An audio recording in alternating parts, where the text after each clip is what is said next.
Jordan has got an opportunity to hit it right at the goal from this free kick opportunity, right at the right outside the penalty box. Alamgir Ghazi with a rash tackle to say. And I mean, I reckon the likes of Leo Messi would really relish that position to score from.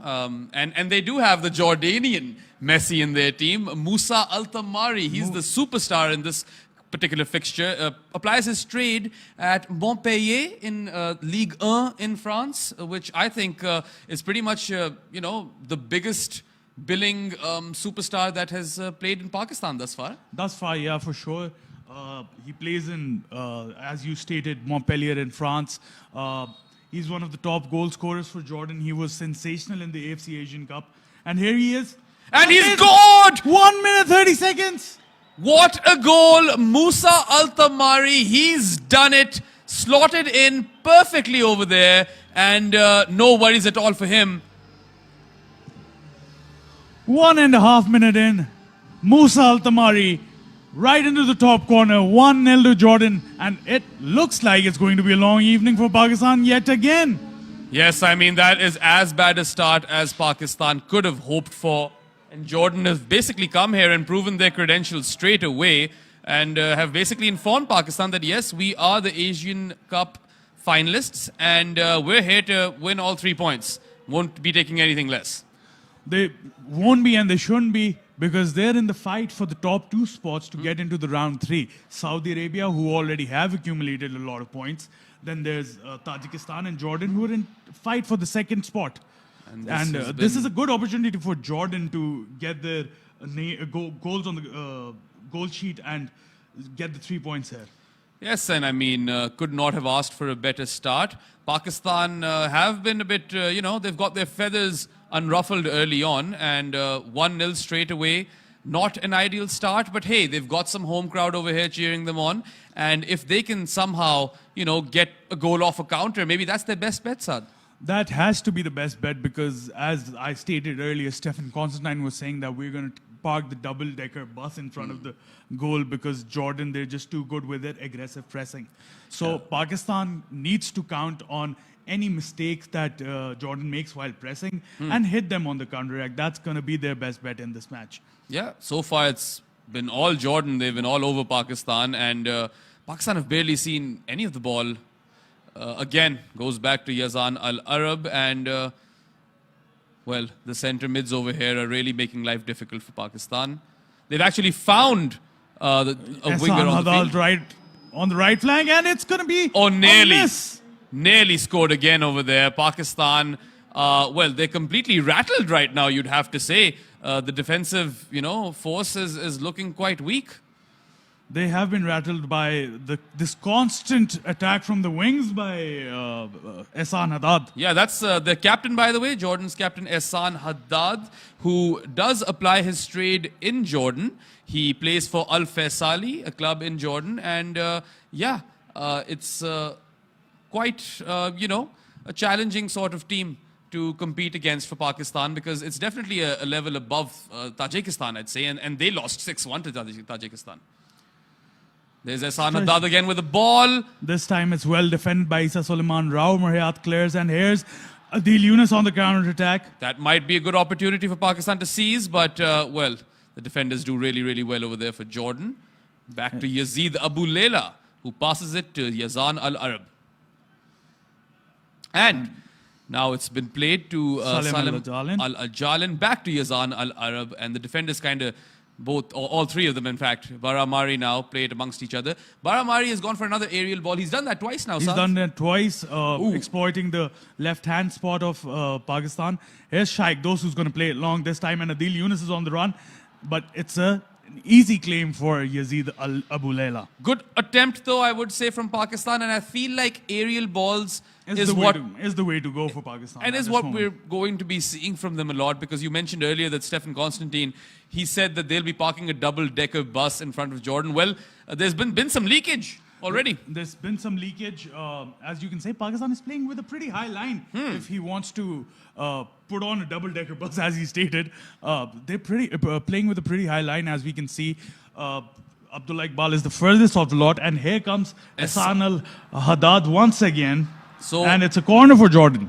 I expect both Ehsan Haddad and Mahmood Al-Mardi, both the wing backs, to kind of bombard Pakistan from both flanks. And that's something that Pakistan's defenders really will have to keep an eye out for, because that is exactly where Tajikistan kind of had the upper hand versus Pakistan. Yeah, on that day, if I remember correctly, Umar Bayev ran the show for Tajikistan, and he was feeding off the wingers. They exploited Junaid Shah, who was on the left-hand side, and they exploited the right wing back as well. In an attacking position once again, Jordan, but it's defended well by Pakistan. And yeah, just a bit scrappy, but they've managed to clear that, Pakistan. So good work over there. That's a clearance. That's Alamgir Ghazi. Pakistan gets one free kick to their name. It's pretty much the first event for Pakistan in this game. They've won this free kick, and maybe, they can set themselves up with a set piece over here. Do they have, apart from Abdullah Iqbal, who could be potential header takers in this team? Isa Suleiman, he has a great goal scoring record. He used to play for under 19 England team. He scored in the Euro Championships, under 19 Euro Championships, and he's currently plying his trade in Azerbaijan with Sumkayet FC in the first year. He scored a couple of goals in the recent weeks, one through a header, one through a brilliant shot in the goal. So he's one of the goal threats that Pakistan possesses. Yeah, so 5 goals and 2 assists for Isa Suleiman for Sumkayet in Azerbaijan. And you mentioned his time as an under-19 player for England. It was 2017. Hold that thought though, because Jordan are in an attacking position over here, and that is a penalty. That is given as a penalty to Jordan. Rao Mahayat with the tackle. Very, very poor work by Pakistan. They're complaining a bit out there, the Pakistani defenders, but such is the norm in football. And Jordan have just been absolutely relentless, haven't given them any breathing space. So we're just trying to confirm over here whether or not it is a penalty, and it does definitely seem like it. Yep. Yes, it is given as a penalty. Rao Mahayat on Ali Ulwan, if I'm not wrong. That was, was it Mahmood Al-Mardi who was... Not sure who was tackled over there, but Ali Ulwan is definitely the one who's going to be taking this penalty. And he applies his trade for Al Khor in Qatar's second tier. And here he could definitely put Jordan ahead by 2-0 in no time. And he slots it in. Bottom left corner, Noor Al-Rawabde. Actually, he has something to say as well. Lifts his shirt. And Yusuf Butt has been defeated in goal. Quite a composed take, and Yusuf Butt simply could not, react in time or even guess the side properly. It was more of a problem of the side. He couldn't guess it probably. I wouldn't be here without you. Love you, Mom, is the message shown by the number 9 Ali Ulwan. It was Ali Ulwan, in fact. Apologies for the earlier error.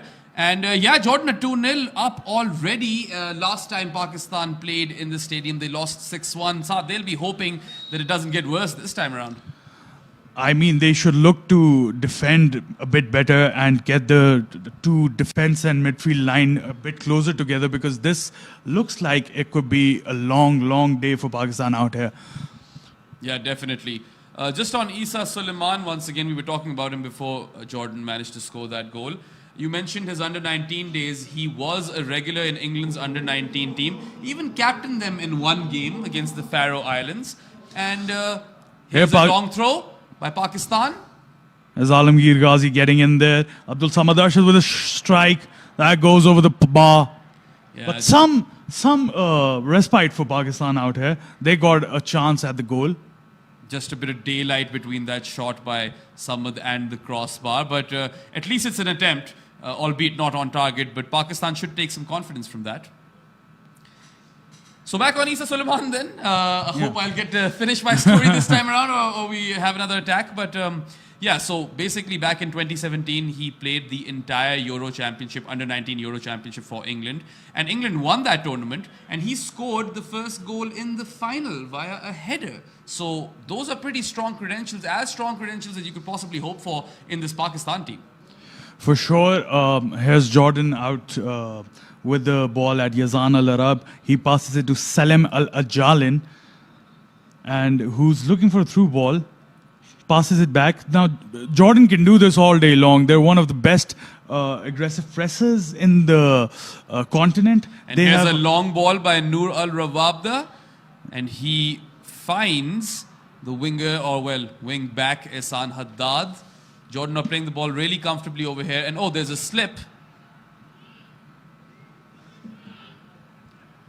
Ooh, interesting.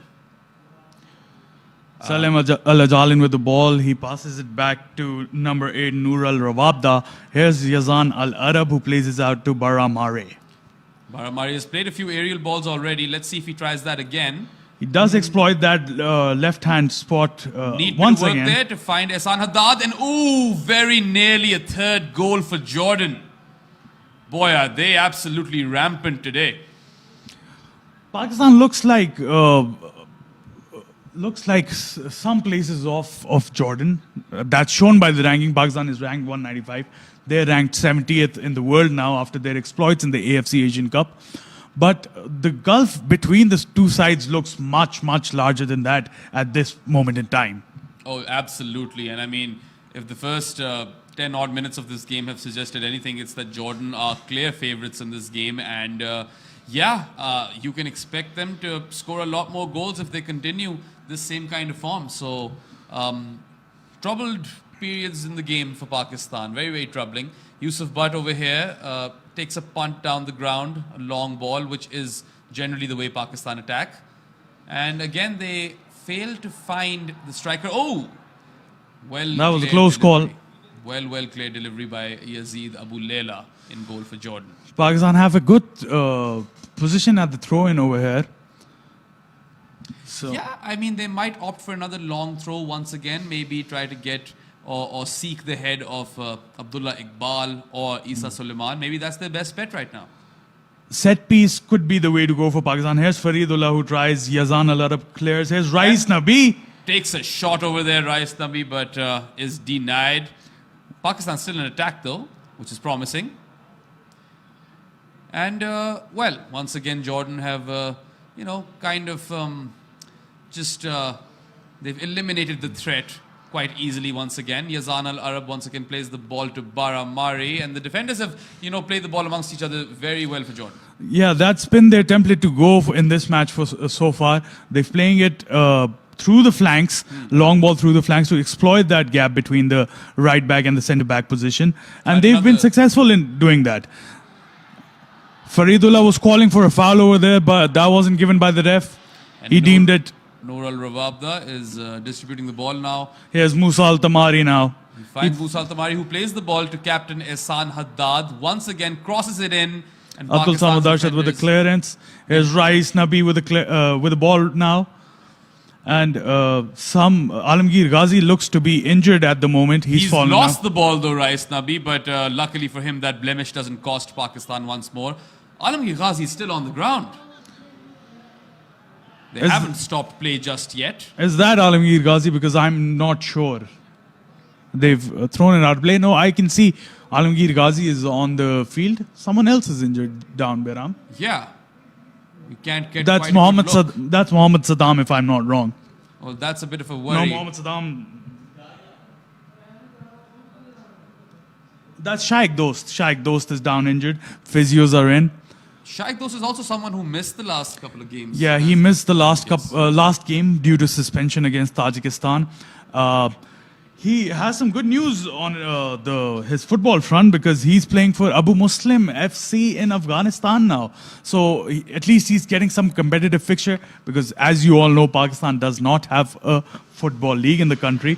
So the players have to ply their trade in other countries. Yeah, that is extremely unfortunate. I mean, if I'm not wrong, Saad, out of all of the nations that are associated with FIFA, Pakistan is the only one with no league. I mean, even the Maldives have a league. Yeah, every country in the world that is associated with FIFA has a league, except for Pakistan, which hasn't been able to hold a league for the past 3-4 years, which has hampered their progress, which has hampered the progress of the players. That there is no doubt about that. And I mean, if you're not playing regular club football, your match fitness can possibly be at that level where you can compete, in a World Cup qualifier. But then again, the fact that Pakistan, against all these odds and, in the face of all this adversity, have made it thus far, that's definitely worth some praise. And now, Adil Yunus with the ball on the right-hand side. He's done pretty well out there. it's been defended supremely over here by Salim Al-Jalin. And now we have Noor Al-Rawabda, who is attacking Pakistan, makes some space over here and has now found Nizar Al-Rajdan. Who plays it out on the right-hand side once again. Here's Ehsan Haddad. And that's been the template for them as well, right? They've always gone to Ehsan Haddad to kind of, Yeah. cross it in from that right flank. Alamgir Ghazi, Alamgir Ghazi with a brilliant turn and a wonderful ball out on the left-hand side to Faridullah, who's going to use all his skill in the world and pass it back to Alamgir Ghazi. oh, that's Rais Nabi, I believe. That's Alamgir Ghazi. Oh, right. My apologies. And now, back with Jordan. Here's Yusuf Butt, who heads it out, playing his sweeper-keeper role. Very Plays it out to important. Rao Hayat, who plays it out of play and a throw into Jordan. Very important or crucial clearance over there by Yusuf Butt.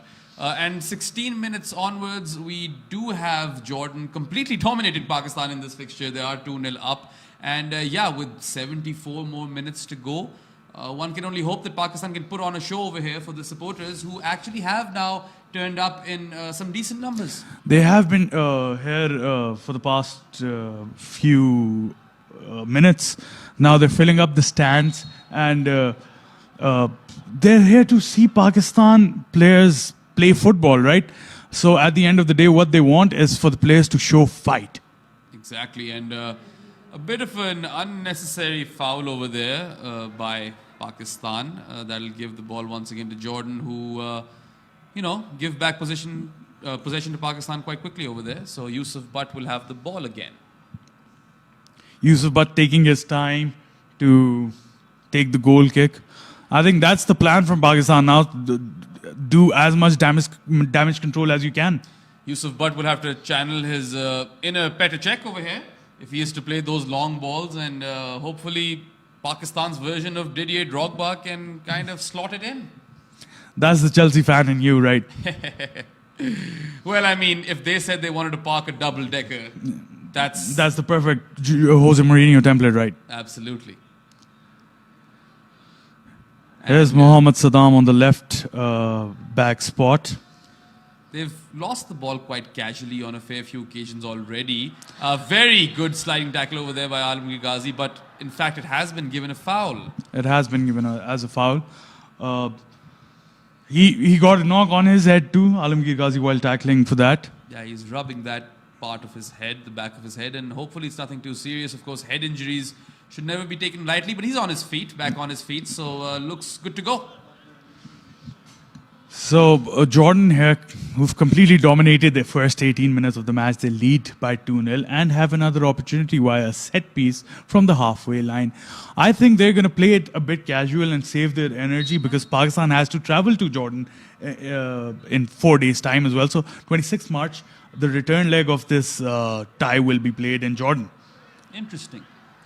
And I mean, we have to also consider the fact that a fair few of these players might be fasting since it's the month of Ramzan, and both of these countries are predominantly Muslim. So, there's every chance that these players are already kind of struggling under those circumstances. Yeah, and that is one of the main reasons that we do not see a full house in Jinnah Stadium today.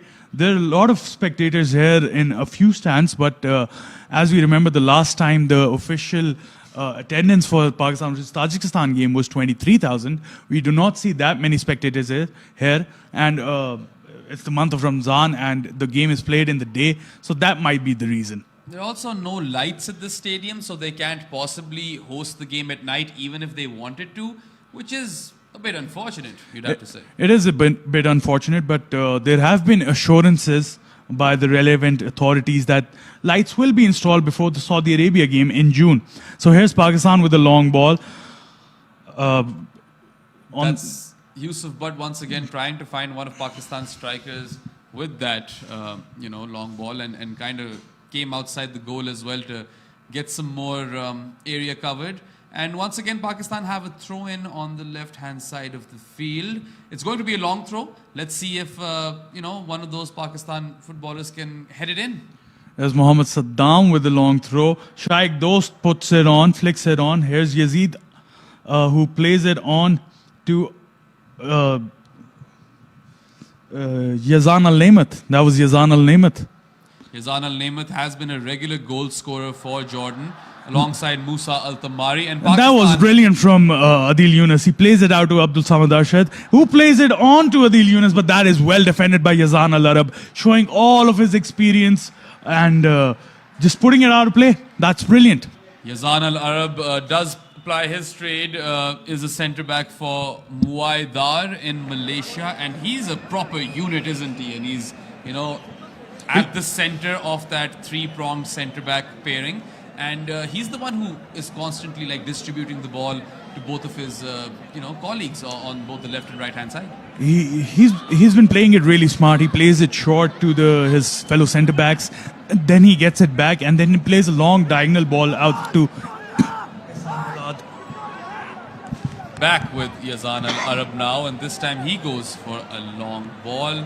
Looks for Ehsan Haddad on the right flank, but it's defended very successfully by Pakistan, headed away. Throw in for Jordan. This time it comes to Musa al-Tamari, and he is supposedly the Jordanian Messi. Musa al-Tamari, as I mentioned earlier, does play for Montpellier in Ligue 1 in France. And for those of you who don't know, that's a team that won the French League all the way back when Olivier Giroud used to play for them. And currently they are, I believe, 13th or 14th in the Ligue 1 table. Yeah, they're 14th in the table, and Montpellier, Olivier Giroud won them the title. After that, he got into the Arsenal team, and then he went on to Chelsea, had a glittering career with France as well. So that's the likes of team that Musa al-Tamari is playing for these days. Olivier Giroud won the World Cup with France, won the Champions League with Chelsea. Was there a Euro in there? I don't think there was a Euro in there, but I believe there was a Europa in there as well. Definitely. Yeah. I think that was with Chelsea as well, if I'm not wrong. All right. Played again by Jordan, but Pakistan get the ball on this occasion. Shaikh Dost plays it long once again, unsuccessful in his attempt. Faridullah tried to salvage that, but it's gone once again to Jordan. Here's Musa al-Tamari taking on Abdullah Iqbal, who defends it really well. He's one of the shining lights in this Pakistan team, Abdullah Iqbal. He's been ever present in this side over the past few games, and he has really led that line really well, that defense line. I mean, in those two fixtures versus Cambodia, Pakistan did not concede a single goal, and you'd have to credit Isa Suleiman and Abdullah Iqbal for that. Pakistan, interestingly enough, in their last 17 fixtures, have only managed to score 3 goals. One came via Harun Hamid in those fixtures against Cambodia, yeah. And then there was a screamer by Rais Nabi the last time Pakistan played at the Jinnah Stadium versus Tajikistan. Top bins that. And Rao Hayat was the third goal scorer, I believe. He scored once against Djibouti in the Four Nation tournament Pakistan played. So those are the 3 goal scorers in the previous 17 matches.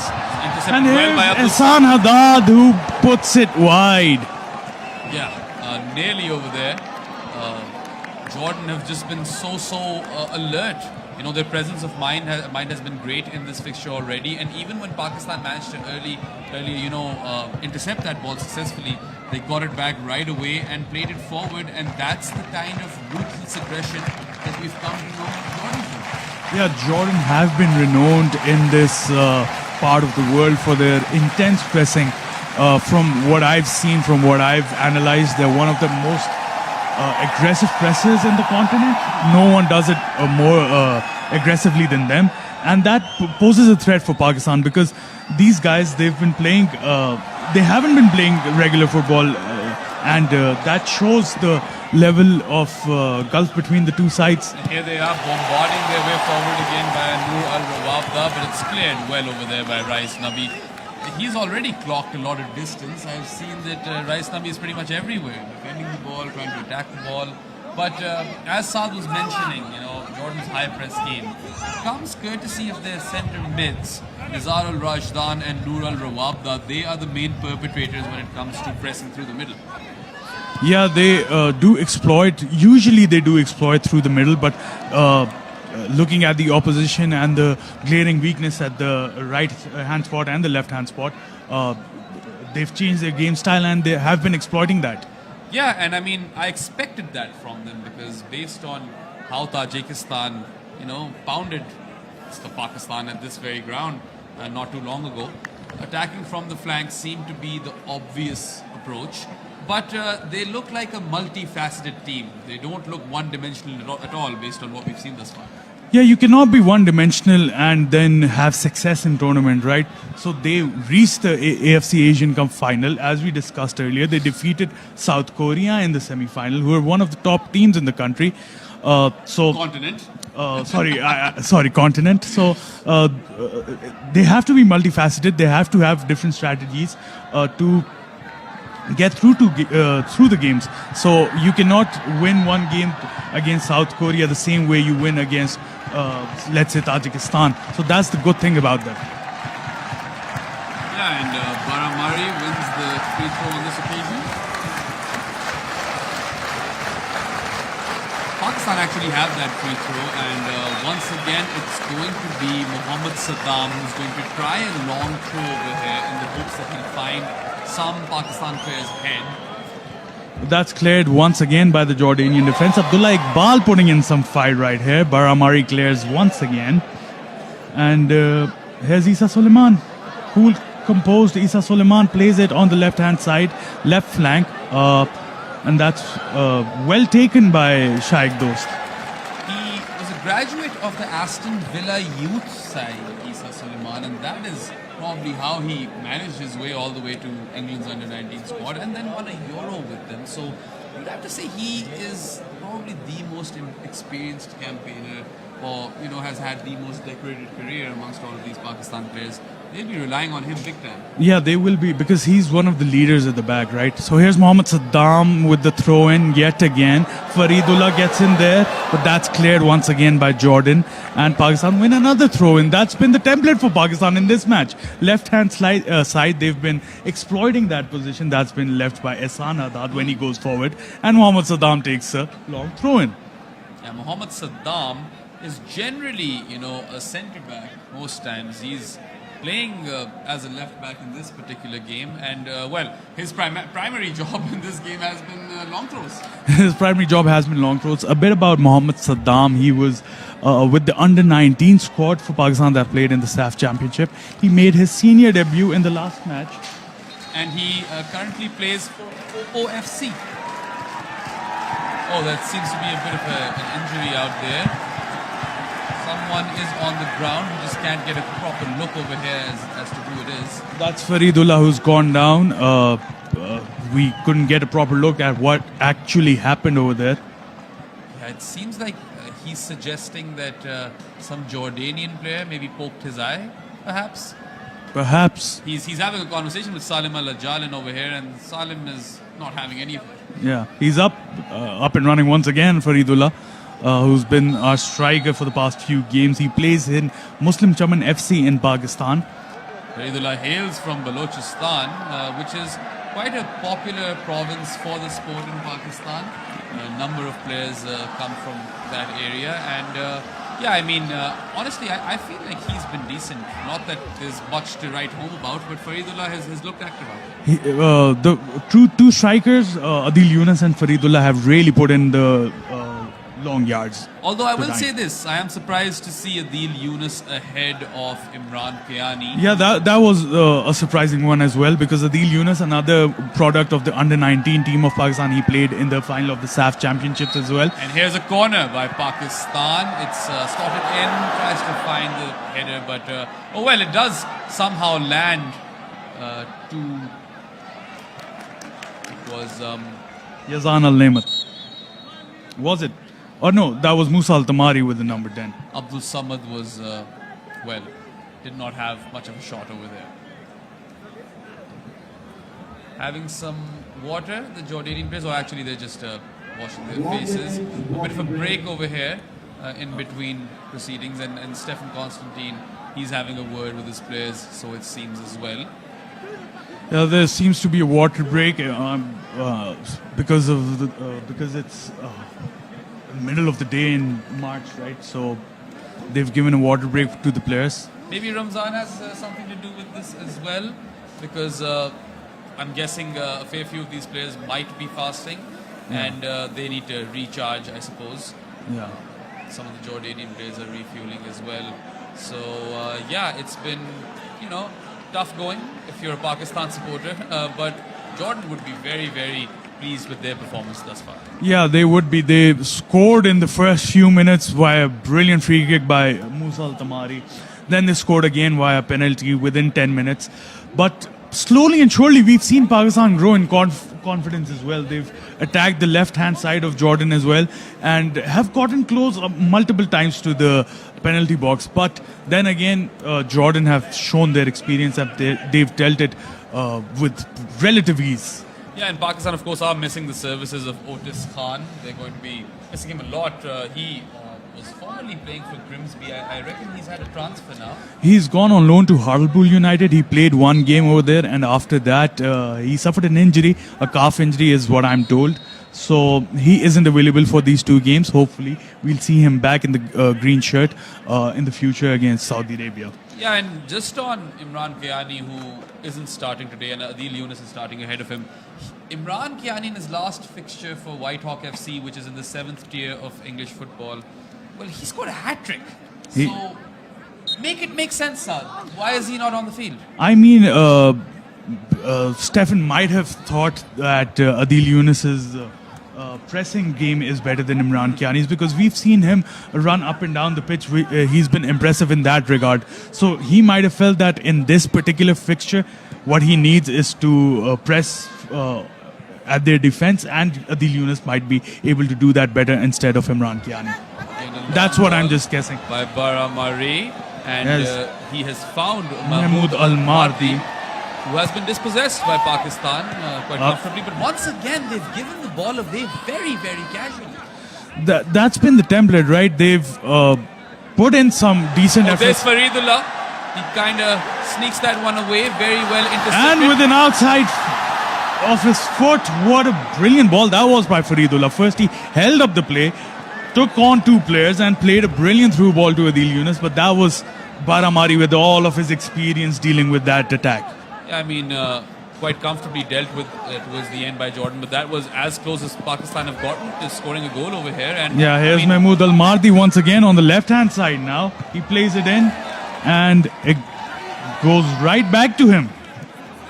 Now, ball goes to Musa Musa Al-Tamari. Al-Tamari to Rawabde in centre mid. And Nizar Al-Rajdan plays it to Ehsan Haddad once again, who has been, one of the main attackers for... Nizar goes for goal, but it's a long way off. And Pakistan get a goal kick. 33 minutes down, 2-0 down Pakistan. It took a bit of a punt over there, Nizar Al-Rajdan. And, I suppose if you had 2 goals or 1 goal on top of this one, maybe that would have gone ahead of or over that one as well. As we can see the beautiful JINNAH Stadium, you can see the stands filling up as well. And credit to all the fans that have showed up in this month of Ramadan during the day. And we hope to see more and more football being played in the country and more fans enjoying this beautiful sport. Here's Yusuf Butt, who takes another long goal kick, dealt finely by Nizar Al-Rajdan. Yes, but this time it has found a Pakistani player. Adil Yunus seems a bit out of his depth over there up front. He's being manhandled by Yazan Al-Arab and both of his centre-back partners. This time Salim Al-Ajalin, and he plays the ball on to his Noor Al-Rawabda. Salim Al-Ajalin once again. Here's Noor Al-Rawabda. Here's Noor Al-Rawabda. In fact, He's going to pass it to Nizar Al-Rajdan, taken cleanly by Rahis Nabi. And he plays it on to Abdul Samad Arshad. We can see Pakistan doing a bit better in the past few minutes. Still, there has been some problems with them retaining the ball, but we can see glimpses of them putting in their foot in and getting the ball back quickly. I mean, the best bit of skill we've seen is probably by Faridullah when he played that inside-out through ball to Adil Yunus.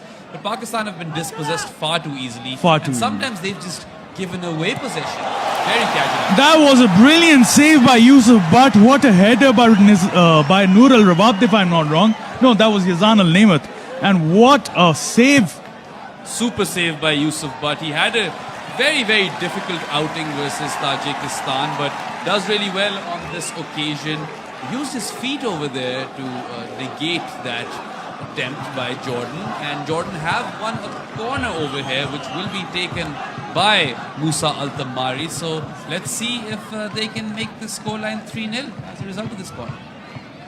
Musa Al-Tamari, Jordan's what is regarded as he's the best player in Jordan, and he takes the corner kick. That is defended brilliantly by Faridullah.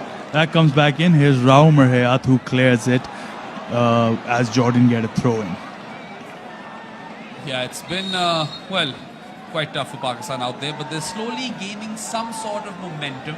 Of course, they'll have to retain the ball better. Getting dispossessed is one thing, but giving the ball away cheaply, like they have on a few occasions, that's not going to help them one bit.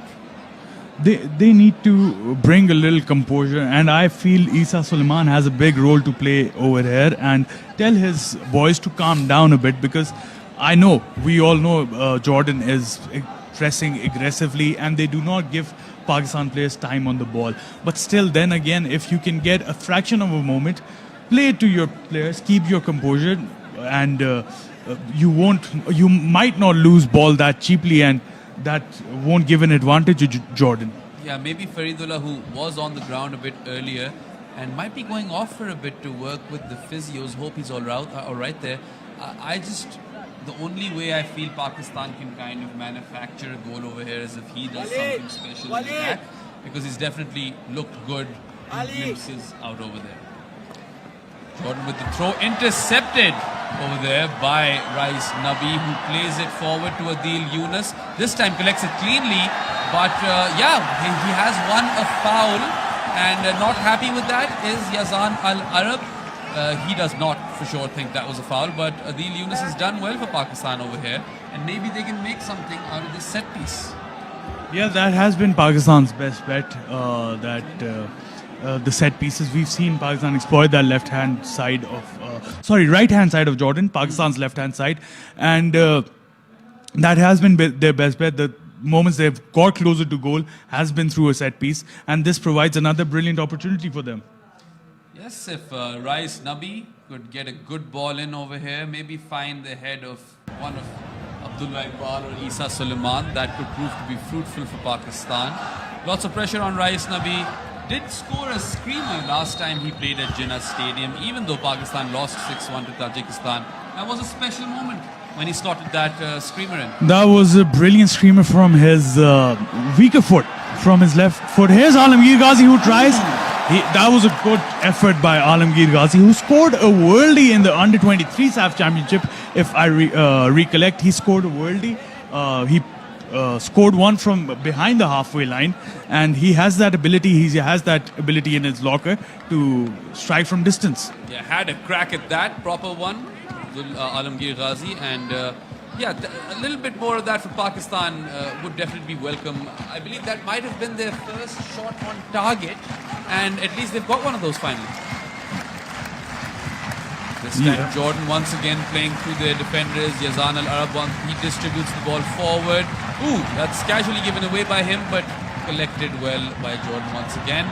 Pakistan are doing better now. They've won possession over here, and Alamgir Ghazi over here plays a long ball, finds Abdul Samad over here on the right flank, and he's won Pakistan a free kick in a very important position over here, so good work by the green shirts. There has been some, as I told you, Pakistan has been growing in confidence, and Alamgir Ghazi is one of the main players that has brought that confidence out. He retained the ball well. He played a brilliant through ball to Abdul Samad Arshad right here, and a brilliant piece of trickery by him, which drew a foul from Jordan, and Pakistan have won free kick in a promising position. Yeah, nimble feet over there. I'd be keen to see who takes this free kick. Rais Nabi would probably be, the most obvious candidate. But maybe they have something else in mind over here. This could be a huge opportunity for Pakistan, because this is a sort of free kick which, it's not too difficult to get a ball in there for someone to head it in. I don't think they're going to go direct. They aren't going direct, and here's Abdul Samad Arshad, and he's done brilliantly here, but that is cleared by Nizar Al-Rajdan, and Pakistan get another throw in. Yeah, lots of Jordanian shirts over there inside the D and close to goal. But they've won themselves another free kick over here, Pakistan. Maybe they can make something out of this attack. A throw in played to Abdul Samad. That's well dealt by Umar Hayat. That's what he needs to do. Here's Alamgir Ghazi played to Adil Yunus, who holds up the play, surrounded by four. Did you see that press by Jardin? Now here's Yazan Al-Lehman. That's given as a yellow card to Adil Yunus. That was a rash tackle. Yeah, it was a bit of a desperate tackle as well. We saw a few attempted sliding tackles over there in quick succession, and did not get the ball at all, Adil Yunus, on that occasion. Just the Jordanian player. And I think yellow card makes sense. Makes sense. That was well deserved for Adil Yunus, because that was a bit of a rash tackle. Thankfully, it wasn't that bad that the player got seriously injured. That's what we're seeing right here, that the physios are here. Yeah, and Rustam Lutfullin from Uzbekistan doing a fantastic job over there. He was very close to the action, had a really good, view of that tackle. Did not waste a second to pull out his yellow card. He already had that yellow card in hand, I believe. Yeah. Did he foresee it? Is he a psychic, Rustam Lutfullin? Jordan get the free kick over here. As you can see on your screen, there's Faridullah guarding the ball so that Jordan do not take it quickly. These are the scenes right now in Jinnah Stadium, although we've said it before and we're going to say it again. It's the month of Ramzan, but still the people are showing up, and that's great signs for Pakistan football. I think the crowd is quite decent now. At this point, I see a fair few of those stands filling in, and they just need something here from Pakistan to kind of bring out those cheers. Jordan with the ball once again. Salim Al-Ajalin plays it to Yazan Al-Arab, and he's been that main distributor from the back for Jordan alongside his two centre-back colleagues. Let's see what he does on this occasion. He's going to play it to Salim Al-Ajalin. They're going to wait their time. Here's Nur Al-Rawabde. Nur Al-Rawabde finds that pass and executes it cleanly to Nizar Al-Rajdan, who loses the ball. That's done brilliantly by Pakistan. Once again. Given the ball again cheaply. Very, very poor, possession play over here from Pakistan.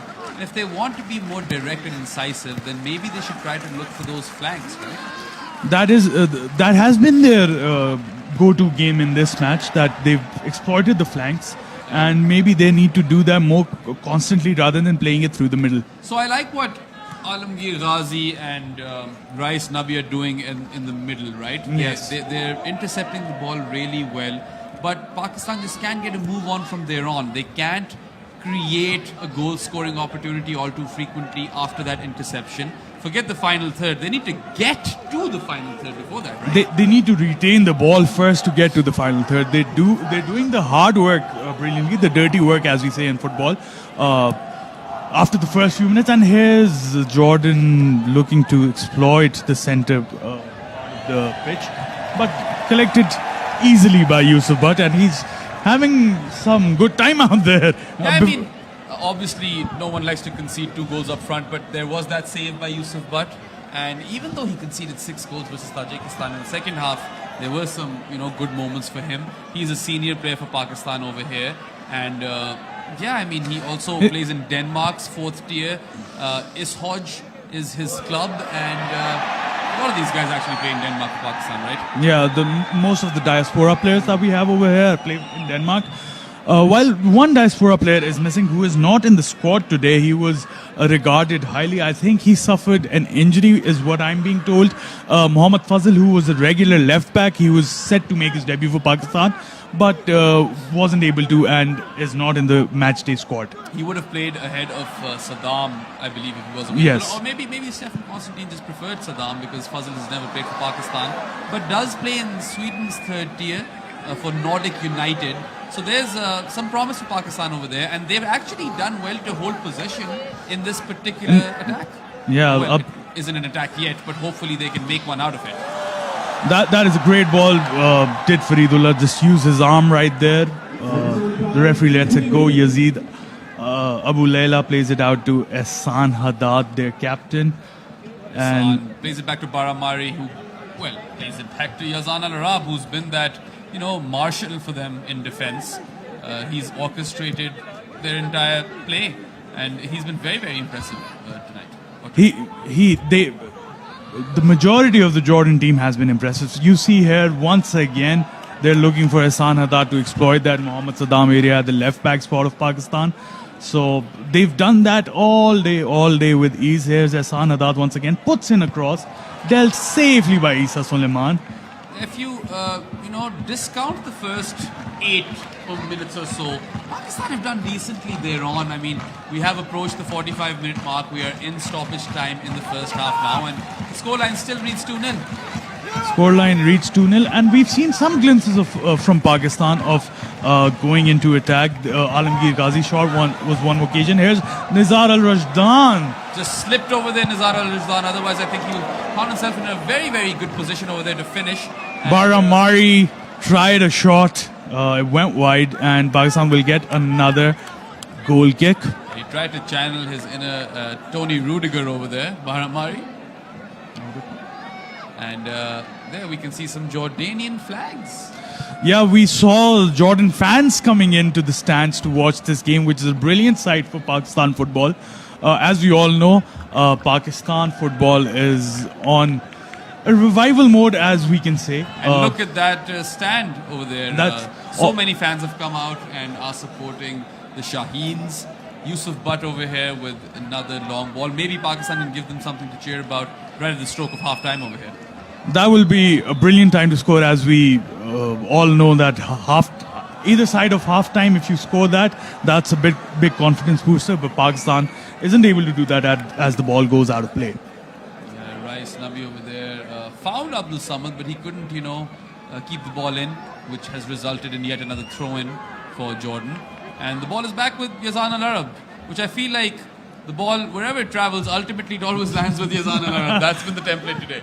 Here's Ehsan Haddad. He looks for the gap in the defense, but that is well defended by Mohammad Saddam, who after the first few minutes, I believe, has grown into the game and has dealt with that Ehsan Haddad overlap on the on his left-hand side pretty well. And there's the half-time whistle, 2-0 Jordan. We'll see you after the half-time break. Pakistan grew into the game. Jordan were just brilliant.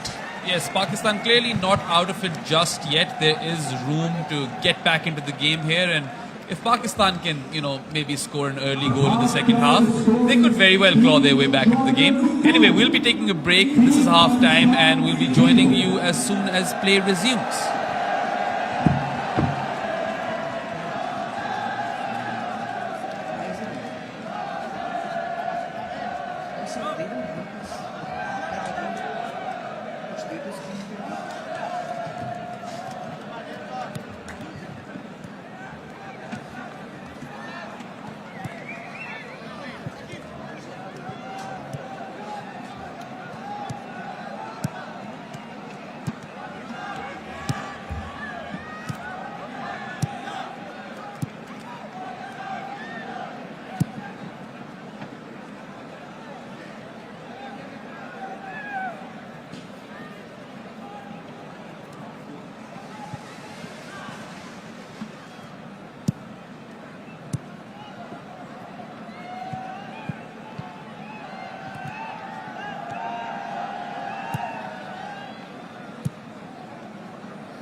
अभी देखा hello hello hello ये किधर आवाज़ आना शुरू हो गई है hello hello hello hello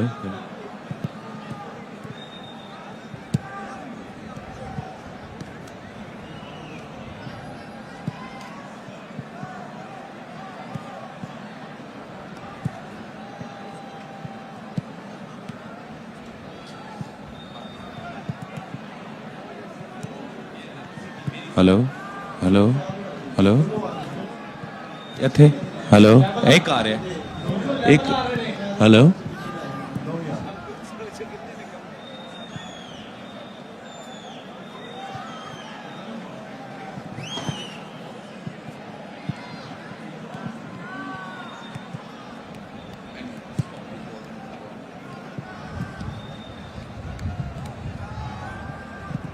hello hello hello hello हैं दोनों थे हेलो हेलो हेलो उसके ਵਿੱਚ ਆਡੀਓ ਡਾਇਰੈਕਟ ਇਹਦੇ ਚ ਆ ਰਹੀ ਹੈ ਨਾ नहीं ये नहीं आ रही आ रही कर दो मैं किधर जा रही है टीवी पे जा रही है YouTube पे देख रहे होंगे इस पे एक चैनल पे आ रही है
Welcome back, ladies and gentlemen, to this live transmission of a FIFA World Cup qualifier game played between Jordan and Pakistan at the JINNAH Stadium, Islamabad. It's been cloudy and overcast, and Jordan did score 2 early goals in this fixture, but Pakistan have regained some momentum, or did regain some momentum towards the end of that first half. They do have possession over here, and can we expect a goal or two from them, Saad? That would be lovely for all the crowd that is here in JINNAH Stadium to witness the green shirts in action. A couple of goals, or maybe a single goal, and this could become a really tasty tie. But I still believe Jordan has been the superior side and have the all of the experience behind them of the AFC Asian Cup as well. So they're coming in with a good run, and as we've seen, they scored 2 early goals. Yeah, throw in by Rao Mahayat over here. Finds Faridullah, but he has been dispossessed. Yazan al-Arab once again immense in defense for Jordan, and they've won a free kick in their own defensive half. Nur al-Rawab there seems to have popped a blow over there, and he's complaining to the referee, and he's being booed by the crowd. Crowd is in full force now in JINNAH Stadium as the second half commences, and he's being booed for possibly diving or play acting, but it is what it is. Yeah, Isa Suleiman goes up there along with Abdul Samad to just check on Nur al-Rawabda, and the referee has a word with him as well, along with Yazan al-Arab and Salim al-Jalin. Now, ball is with Jordanian goalkeeper Yazid Abdullah, who plays it back to Yazan al-Arab, who distributes it towards Bara Mare. As we can see on the pitch, I'm not sure who he's come in for, but Imran Kiani is on the pitch. I would assume he must have replaced Adil Yunus over there, because I did see No, Adil Yunus is there on the pitch as well. Yes, he is. That is an interesting substitution that we were unaware of. Imran Kiani is actually enjoying a rich vein of form. Just recently scored a hat-trick in his last competitive fixture, which was played for White Hawk FC, which is his club in the 7th tier of English football. So could be a beneficial move. Could be a beneficial move, but Imran Kiani seems to be playing off the left-hand side, and he has replaced Shaikh Dost, if I believe I'm not wrong. Shaikh Dost did cop a bit of an injury early on in that half. Some medical work done to him by the physios. Hope all is well on that front, but honestly, Imran Kiani does possess a lot of skills that, Pakistan could use some of those skills right now. Yeah, but his main potent threat has been from the striker position. This time, if we see on the pitch, he's playing from the left-hand side. So that is a new position that he'll need to conquer and probably become good at for Pakistan tonight. Yeah, it is an interesting substitution in that regard. Who would you have had replace Shaikh Dost with, if not Imran Kiani? I mean, considering that we're 2-0 down. Just a minute there now. Jordan are in over here. Musa Al-Tamari was in a really solid position to score. Or actually, they're still in a very solid position to score. But Pakistan had defended this well. Should have gone for goal over there. Musa Al-Tamari was caught in 2 minds, either to pass or to shoot, and it went neither way at the end. Faridullah with the foul now, and Jordan will get a free kick on the halfway line. Once again, Jordan look resolute as ever and are looking to score more goals in this fixture. So they've started this half with, well, there's another attack.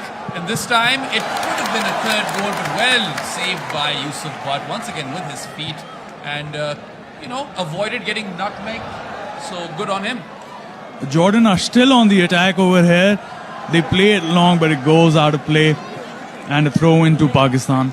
Not the best of attempts over there by Nur al-Rawabda. Yeah. So, Behram, you were asking me who would have you replaced Shaikh Dost with. And considering that Pakistan are 2-0 down and they should go for it and challenge Jordan going forward, I would have brought in Pakistan's historic goal scorer, Haroon Hamid, who scored in the match against Cambodia. But then again, Stephen Constantine, he knows it better than us what his team is in, what the players are in, how their fitness is. So we can't really comment on that. All we can do is thank Stephen Constantine for doing what he's doing for the country. Yeah, well, I mean, I definitely trust Constantine to know more. But Harun Hamid, perhaps we do get to see him play this game at some point. He was instrumental in Pakistan's victory versus Cambodia and drilled in the only goal amongst both two legs. And he's someone who applies his trade now at St. Albans in the 6th tier of English football. And he was a product of the Queen's Park Rangers Academy family. Yeah, he was a product of QPR in England. And here you can see Faridullah down the right-hand side. And he's been fouled, and Pakistan will win another free kick, and that'll be another set-piece opportunity as well. And, the best case scenario for Pakistan would be to, convert one of these set-piece opportunities into a goal. That would be ideal because, as we've seen in the first half as well, Pakistan attacked on the left flank of their side and right-hand of Jordan's side, and they did manage to get closer to the goal from that position, from the set pieces. This is another good chance for Pakistan to put the ball in. Bryce Nabi is taking that free kick for Pakistan. Yeah. Put the ball in and test the keeper at least. We've had one shot on target from Pakistan, I believe. This was a cracker by Alamgir Ghazi, deep from the field. So not a particularly challenging save for Yazid Abu Layla in goal, who has been more or less untested today. Here's Adil Yunus, who's going to take on the defenders. Essence, Haddad. Slips over there as well. Had a good opportunity to make something out of that, but Adil Yunus falls short. And Ehsan Haddad really showed all of his experience. And, leading from the front is Jordan's captain. Yeah, one thing I'd like to talk about Adil Yunus is this guy has an engine on him. You can see him running up and down on the field. He has been loose on a few occasions while going forward. He's slipped a bit as well. But his work rate has been immense. Yeah, much like Saddam, who's also been a big feature for Pakistan in this game, taking those long throws and negating or trying to negate Ehsan Haddad. Both of those players, Saddam and Adil Yunus, they play for Popo FC in Pakistan. So you've got two Popo players out over there on the field right now. Yeah, both under 19 stars for Pakistan as well. And both play for Popo FC. They've done pretty well for such young players playing such an important game. So this game has been for their exposure at the international arena. And here's an attack for Pakistan. They're looking good over here. The ball has been played into Faridullah, who does control it. Goes for a back flip and, takes a punt over there, Alamgir Ghazi, but it's well over goal. It's very, very, good, attempts by Pakistan over there. Some very good momentum maintained from the end of this first half. Yeah, and, another day this could have gone in. Yeah, another day this could have gone in. That was a brilliant flick back by Faridullah. As you can see, Imran Kiani with the cross in. Here's Ehsan Haddad with the cross in now. Well defended once again by Pakistan. That wasn't the easiest opportunities for Alamgir Ghazi on the volley, but he does seem to have a good strike on him. He does. He was brilliant in the under-23s. Here's Jordan once again. It's gone out of play, or was that offside? That's given as offside. So Ehsan Haddad was beyond the last defender. There, and good work by the linesman, and good offside trap by Pakistan, I suppose. Yeah, the thing we noticed in the first half was Pakistan was playing with a very high line, which is unusual for them. They sit very deep usually.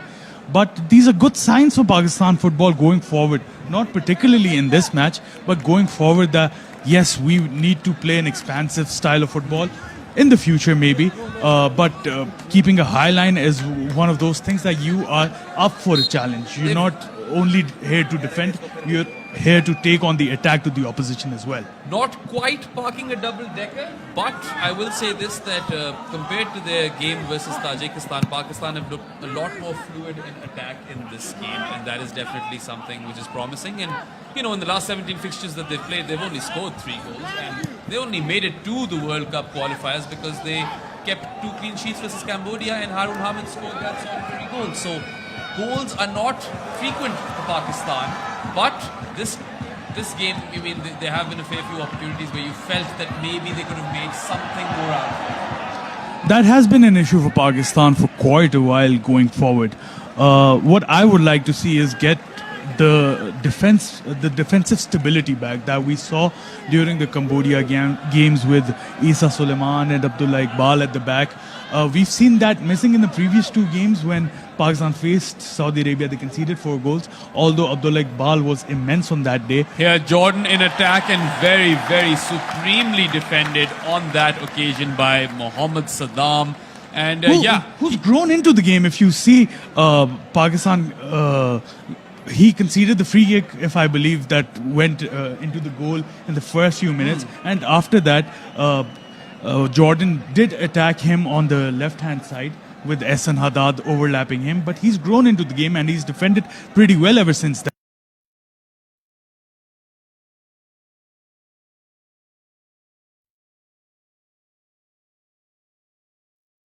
Yeah, 2 defensive errors cost Pakistan early on, one by Rao Mahayat, which resulted in a penalty in that free kick. Apart from that, it hasn't been all that bad from Pakistan's defense. They've been pretty solid. The only issue has been that they haven't been able to retain as much ball as they would have liked. But still, defensively, they've been solid. And I would like to give credit to Isa Suleiman and Abdullah Iqbal for that as well. They've marshaled their troops, the back 4 line, expertly up until now. And they've grown into the game, Pakistan. They've grown with confidence. And they believe they can take something out of this game. Mahmoud Al-Mardi with a corner over here for Jordan. And they win another corner. Yeah, so good work over there by Pakistan's defensive line. I think you make a solid point about both those centre-backs marshalling their troops better. But compared to the game versus Tajikistan, where they got, well, absolutely murdered on the flanks, I believe even though Jordan have that formation of 3-4-2-1, so they also are a heavily attacking side, particularly from that, right-hand side where Ehsan Haddad comes up from the wing. So they've not been that bad, countering that strategy. Another corner over here for Jordan, and it's a bit too wide over there, and Pakistan will be able to avert that threat. 57 minutes are up and Pakistan are 2-0 behind. Here's Imran Kiani, who replaced Shaikh Dost at half-time. And that is another throw-in for Jordan. Musa Al-Tamari, he's going to take it himself. Passes it to number 21, who is Nizar Al-Rashdan. Here's Noor Al-Rawabde, the center of the park pairing. Yeah, back to Yazan Al-Arab, who plays the ball to Salim Al-Ajalin. He finds, that's Ali Ulwan, I believe, with the ball. Or actually, that might be someone else. That was Yazan Al-Naimat. Yes, Yazan Al-Naimat. Yazan Al-Naimat has a silky smooth touch, if I must say. He's also been imperative to Jordan's cause recently. He's been one of their main goal scorers. Plays a false 9 position in this team. And plies his trade in Qatar with Al Ahly, who's been one of the major clubs in this part of the world. I reckon Javi was managing Al Ahly at one point in time. Yeah, that was a brilliant tackle by Jordan, stopping that counter-attack for Pakistan. And here they go. Here is Mahmoud Al-Mardi. Doing really, really well on that occasion. And now back with Noor Al-Rawabda, who plays the ball in to Nizar Al-Rashdan. Mahmoud Al-Mardi once, that's Ehsan Haddad actually in a goal-scoring position. Plays across but is defended well by Pakistan and cleared away with ease. Well, it's fallen back to Jordan, who have gotten a bit relentless over here. Musa Al-Tamari on this occasion. And that's Yazan Al-Naimat. Pakistan with some solid defensive work. And here's Faridullah. Faridullah on the counter, has some space over here. Can he make the most Oh, of he the slips. opportunity? He has slipped. In an ode to Steven Gerrard, Faridullah He has slipped. shots and that goes over the bar. That slip cost him. That slip cost him. He was in a good position and he might have found Adil Yunus right there, but that slip really did cost him. Apologies to Liverpool fans for triggering them with that bit of, unwanted memory, you'd have to say. There's another long ball and Yusuf Butt will gather that with ease. Yeah, Yusuf Butt, let's see if he goes for the same strategy over here by playing the ball long. I believe that is what he does want to do. Some pressure over there by Yazan Al-Naimat. And I don't know why he's not getting on with the game. Yes, because Pakistan need to score some goals. It is indeed yet another long ball. And this time, Yazan Al-Arab does really well to kind of, avert any sort of danger over there. Rais Nabi spreads out the play on the right flank to Abdul Samad Arshad. Here's Raomer Hayat, who tries to play a 1-2, but couldn't pull that off. Here's Mahmood Al-Mardi with the ball, who plays it to Salim Al-Ajalin. Now, I feel Jordan is going to play this game to their tempo. They're going to put Pakistan under pressure and then hit them from the flanks. That's been their template. They've predominantly, attacked Pakistan from the right-hand side, the right flank, via their captain, Ehsan Haddad, who once again is in a very, very good position over here. The pitch seems to be acting up over here. Some players are slipping. Some players are slipping. This might be due to the rain that we witnessed over the past few minutes. It's still drizzling in the stadium, but the pitch is acting up, which could be a cause of concern for the players. Yeah, and just a light bit of drizzle, but hopefully it's not much of a nuisance. Faridullah with a great interception over here, makes some room for himself. Is not given enough room though to have a crack at it. This time it's Nizar Al-Rajdan with the ball, who goes bombarding forward, finds Noor Al-Rawab there, who plays it forward to Ehsan Haddad once again. This is Al-Rajdan in the D and defended decently by Pakistan. So, yes, they've predominantly attacked via the right flank, and Ehsan Haddad, the captain, has been their main man with respect to, crossing it in. But in this second half, we've seen them attack from the left as well, and sometimes from the center, and we've seen Mahmood Al-Mardi come into play. So there's a substitution for Pakistan. Abdul Samad Arshad has gone out, while we'll just let you know shortly who Haroon Hamid has joined number 18. So Haroon Hamid, as we mentioned earlier, was the sole goal scorer versus Cambodia across both legs. That is the reason Pakistan have actually qualified for the qualifiers. He was someone who came through via the QPR Academy in England and currently plays at St. Albans in the 6th tier of English football. Haroon Hamid wasn't fully fit from the reports we've had over the past few days, but it seems to be that he's recovered in time to play a cameo over here for the last 20-25 minutes. Yep, and he'll have those fresh legs which Pakistan can definitely use. He has etched his name in Pakistan football lore by scoring that all-important goal versus Cambodia and drilled it. It is one of those, memories that's going to stick with Pakistan supporters for a long time. And you can argue that this crowd that we see over here today in the stands is courtesy of Haroon Hamid. It's courtesy of Haroon Hamid. I was in the stands when that goal went in, and the place just went ballistic. I haven't seen so many fans enjoying so much in a stadium in Pakistan. That was a lovely sight to see. As you all know, football is because of the fans, right? So any sport is because of the fans, and to see those fans joyous and celebrating on their country scoring a historic goal, that was a beautiful sight to behold. Yeah, and Pakistan is, of course, mostly a one-sport nation at this point. Cricket dominates all sporting discourse and is the only sport which kind of has some sort of relevance in this country, but that is changing. Their football team, as we see, are playing the FIFA World Cup qualifiers. You've got an elite javelin thrower in Arshad Nadeem, and you've got a couple of youngsters coming through the ranks in squash. Of course, Pakistan used to dominate in squash once upon a time, courtesy of Jahangir Khan, Jan Sher Khan, and the likes. And there seems to be a bit of revival over there, but lots of more work needs to be done, Saad. Here's Jardin with the corner kick. Well defended once again by Pakistan. They've been solid in defending the set pieces, is what I've seen. They've headed it out fairly well. And again, another slip over there in the field. This time it was Mahmood Al-Mardi who slipped. And let's see if Pakistan can muster something over here. They do have possession currently. All right. Just a bit of a back and forth between Pakistan and Jordan over here. And some aerial balls, which we haven't seen a lot of in this fashion, I suppose. Yeah. So here's Musa Al-Tamari, who's been quite quiet after scoring his free kick in the first minute. Since then, he hasn't exploited Pakistan. And here is right Nural now. Rawabde. That Was a brilliant challenge. He went shoulder to shoulder and came out on top. Pakistan on the counter over here. Abdullah Iqbal plays the ball to Harun Hamid, number 18, who's making his run. Needs to find someone over here, but is dispossessed on that occasion by Nural Rawabde. And now Salim Al-Jalin is, taking the ball forward for Jordan.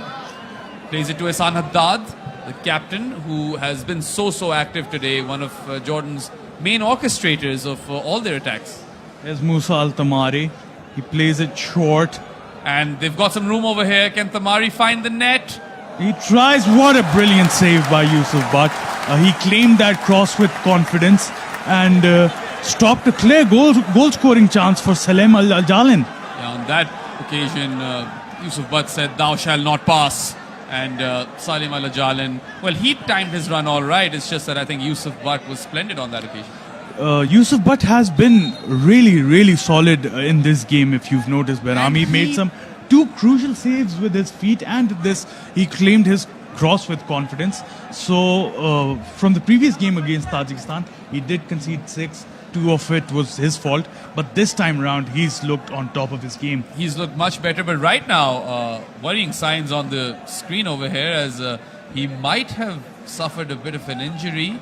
The physios are working on him, and hopefully everything's all right over there, because as good as Yusuf Butt has been after those 2 early goals, which you'd have to say, sure, it wasn't the greatest penalty stop, he was beaten all ends, but those goals weren't his fault. Yeah, they weren't particularly his fault. As we can see, Saqib Hanif, the second choice keeper, he's warming up on the sidelines now. So you never know, they might need to change, but Yusuf Butt is up and running once again. Yeah, he decides to carry on for the time being, but maybe that might not be a wise call, because Pakistan do play Jordan once again in 4 days' time, and this is their third fixture out of 6 in these qualifiers. They lost to Saudi Arabia 4-0 before losing to Tajikistan by a margin of 6-1 at home, which has really hurt their chances. But all of this exposure that they're getting from here, I mean, it is priceless, because they've never been here before. This is uncharted territory for Pakistan, right? So playing against the likes of Jordan, Tajikistan, Saudi Arabia, both home and away, will bring different types of experiences for them and will be a major learning curve for their future. This is still a young team. You see the likes of under-19 stars Mohammad Saddam and Adil Yunus on this side. You see Raum Hayat, who's on the right side of 20s, and Harun Hamid is quite young. This is a young team. Apart from Yusuf Butt, who's on the twilight of his career, if you can say. But this is a young team who'll learn a lot from all of this. And maybe this effort by them to reach the qualifiers can kind of kickstart football in Pakistan. Anyway, Jordan in on attack over here, and they've kind of squandered it on that occasion. But yeah, coming back to the earlier point, maybe, this qualification for the qualifiers and having these, FIFA World Cup qualifiers in Pakistan with the crowds turning up, this can kickstart a new era of football in this country, because we all know that lots of people love to follow the sport. If you look at the English Premier League, there's lots of fandom regarding that in Pakistan, as is the same case with the La Liga and some other leagues as well. So it's not like people don't follow football over here. It's just that they've been deprived of any Pakistan, football, and the lack of a league does not help. So at the very least, maybe, just maybe, having these games in Pakistan it's the catalyst perhaps for a future league in Pakistan, or so one can hope. Imran Kiani plays it for Adil Yunus, who puts it in that was a bit wide from Adil Yunus, but still a good opportunity for Pakistan, as Jordan easily defend that and get a throw-in of their own. Yeah, tried to cross it in on that occasion, Adil Yunus, to find Harun Hamid, but wasn't accurate enough on that occasion. And once again, the ball has landed back in the feet of Jordan's very, very capable, defensive trio. Beautiful ball over there. Finds Al Rawabde, who plays it to Musa Al Tamari. He's got some good space over here. Can he turn this into a goal scoring opportunity? No. Well defended by Abdullah Iqbal once again. Abdullah Iqbal and Isa Suleiman's partnership has been solid ever since the first 2 goals, right? They haven't led Jardin with any clear-cut chances so far. Musa Al Tamari on the corner kick now. Let's see if he can, manufacture something over here and allow Jardin to go 3-0 up. Pakistan's defensive line has been on point after those first few errors, which resulted in a couple of goals very early on in the game. So they were rattled early on, but since then they've really grown into the game, and it's if you take those first few minutes out, it's been fairly even Stevens, I'd say. Jardin with a corner kick. It lands on Yazan Al Arab's feet. He shoots. It's a deflection, and they win a corner kick.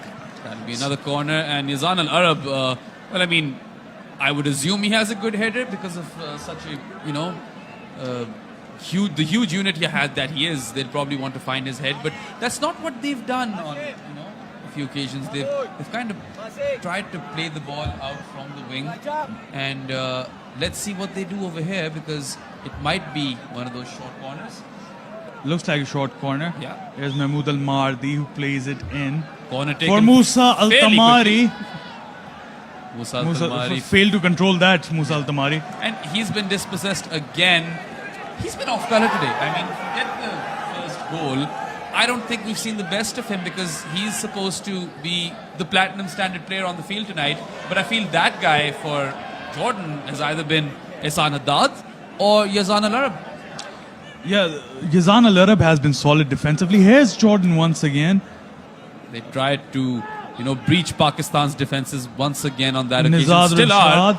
And here's Ehsan Haddad with a cross, and it Was dealt finely by Isa Suleiman. Ball is still with Jardin, though, who've done well to keep possession.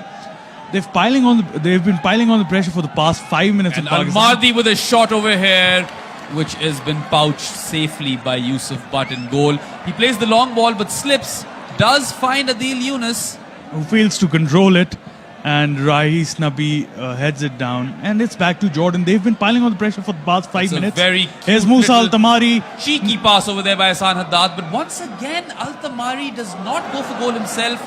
The shot is ultimately taken by Yazan Al Namath, but I just feel like Tamari should have gone for it himself. He's done that twice now today. He's done that twice. He's been caught in 2 minds on 2 occasions now, and he could have gone for a curler in the bottom corner, but he didn't opt for that, and it is a goal kick for Pakistan. Yeah, he got a curler earlier. Yeah. And a bit of an injury concern once again for Pakistan. That looks like Adil Yunus, who's on the ground. He's receiving some treatment by the physio, so hopefully all is well over there. Once again, Saad, on that earlier point, because so many of these guys aren't playing football professionally at that level, and there is no league in Pakistan, you can't expect them to have the same sort of match fitness that the Jordanians would. And they are the 70th ranked team, 70th best in the world, Jordan. So it is a massive, gulf in quality and just playing standards between both teams. Yeah, that has been an issue, because the last time Pakistan played a match was 3.5 months ago, if I'm not wrong. And Jordan, on the other hand, are coming off of a brilliant run in the AFC Asian Cup. They've been playing regular football. So that has been a huge problem for Pakistan regarding their match fitness. So still waiting for the update on Adil Yunus's injury. As you can see the visuals from the JINNAH stadium, the green stand is almost full, the blue stand is filling up as well, and the other parts of the stadium are full as well, near to full as well. So just a little bit of background on this Adil Yunus. He plays for Popo FC in Pakistan, and he's an under-19 star. Here's Yusuf Butt with a goal kick. Let's just talk about Pakistan's diaspora players, right, who don't apply their trade in Asia. and play outside of Asia, some of them in Europe. Of course, Yusuf Butt plays in the 4th tier in the Danish league for Ishoj. And then Abdullah Iqbal. Abdullah Iqbal in the 2nd tier of Danish football, plays for B93. Isa Suleiman plays for Sumkayet in Azerbaijan. And then you've also got Rais Nabi, who plays for Digenis Morpho in Cyprus in their 2nd tier, along with Abdul Samad Arshad, who's in the Danish 3rd tier for HIK. So that's not a lot of players. His Jordan with the chance. Isa Suleiman deals with it perfectly. And plays along to Adil Yunus. Adil Yunus will take the defender on. He's done pretty well over there. But that is some experience shown by Ehsan Haddad. Ehsan Haddad in attack, in defense. He has been immense today. He has been the tank, as you can say. There's Musa Al-Tamari with some space again. Will he choose to set someone else up, or will he set himself up for goal? He's just wasted it once again. That is a brilliant tackle by Abdullah Iqbal, who's been a rock for Pakistan at the centre-back position, and he stopped with Musa Al-Tamari to get a goal kick for Pakistan. I'd say Abdullah Iqbal is probably having a better game than his captain and centre-back partner, Isa Suleiman. Is that fair? That is fair, because as we can see, he's made more tackles than Isa Suleiman. But the partnership along with Isa Suleiman has been great, right? So you cannot just pick out one of these two. It's a partnership that works in the centre-back pairing. So that's that. And here's Yazan Al-Arab, who's been holding that centre-back spot his own and dealing with the Pakistan attack wherever they may be. I was going to say that we speak of the pairing that Pakistan have in Isa Suleiman and Abdullah Iqbal, but for Jordan, it seems like it's been a little bit of a one-man show with respect to Yazan Al-Arab. I know he has his deputies, Salim Al-Jalin and Bara Mare on either side, but he's there firm in the center, and he's just looked rock solid. I can't come up with a better phrase. He has looked rock solid, but then again, that depends on the formation that Jordan's coach has been playing. So they're playing in a 3-4-2-1, and that provides the freedom to. That was a handball. I believe the referee might have missed it, or maybe unintentional. So here's Ehsan Haddad. Plays it to Musa Al-Tamari, who plays it short again and safely dealt by Pakistan as Yusuf Butt gathers that. I think Musa Al-Tamari has been tasked with the role of a creator and not a goal scorer, and I think he's taking that all too literally, because he's been in a few positions today where he could have gone for goal, but he still looked to create. And I mean, a player of his quality, had he taken some of those shots, maybe Jordan would have been 3-0 or 4-0 up. See, that's the thing. If I talk from the point of view of Jordanian fans, they want as many goals as they can score, because this might just come down to the goal difference between them and Tajikistan. And here is Pakistan in attack, a very, very solid position that they find themselves in over here. Oh, that was a great chance for Adil Yunus, who parries it, and Yazid Abu Layla catches it with his two arms and puts it forward. And here come Jordan in attack. Jordan are in attack. And they play across. That has gone out for a goal kick for Pakistan. Another substitution for Pakistan here. What an opportunity that was for Pakistan. Probably their best one all game. And all Adil Yunus had to do was get some good contact on that and tap it in.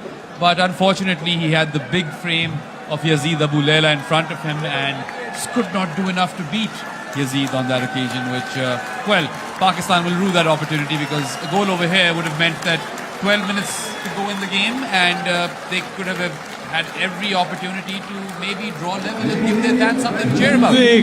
Jordan would have gotten nervy in those last 10 minutes if that would have gone in. Let me tell you that. There have been substitutions, but we are unaware who that are. I think Alamgir Ghazi is off the pitch, and the second one I can't quite get. Yeah, we'll get to you or provide you with that information as soon as we find out ourselves. And the ball has been played long by Yusuf Butt. Let's see if Pakistan can. If not, obviously getting the score to 2-2 would be quite hard at this point. But if they can get a goal over here, we're seeing the crowd start to bring out some cheers, some claps. Yeah. Let's give them a roar or two, courtesy of a goal. And that was a defensive error over there on that occasion by Bara Mare. But that was coolly dealt with by Yazid Abu Layla. So Waleed Khan is in, I believe, yeah, Mohammad Waleed Khan is in, and Mohammad Suhail is in for Mohammad Saddam at the left back spot. And just to inform you guys that Mohammad Suhail plays for KRL, and Waleed Khan is a winger who also plays for Popo. So Popo FC have quite a few players in this Pakistan squad. We've seen Saddam earlier, Anadil Yunus, and now Waleed Khan is out there. I really want to see Pakistan go on the charge over here, try to get a goal out of this game. Even if they are to concede once more, give their fans something to cheer about. Here's Musa Al-Tamari, who takes on Mohammad Suhail with ease and tries for an outside of the foot try, but Yusuf Butt gathers that easily. Here's Haroon Hamid. He did not have a better goal scoring opportunity all night, I believe. Musa Al-Tamari, acres of space, did not deal well with it. He's been off colour today, but Jordan, did well. He did score a goal earlier. Jordan haven't particularly needed much more because they had 2 early goals. So they've just been kind of riding that high ever since. In Pakistan, while they've competed well after those 2 early, concessions, I'm not sure, what they'll make of this game, because it's a step up from their performance versus Tajikistan.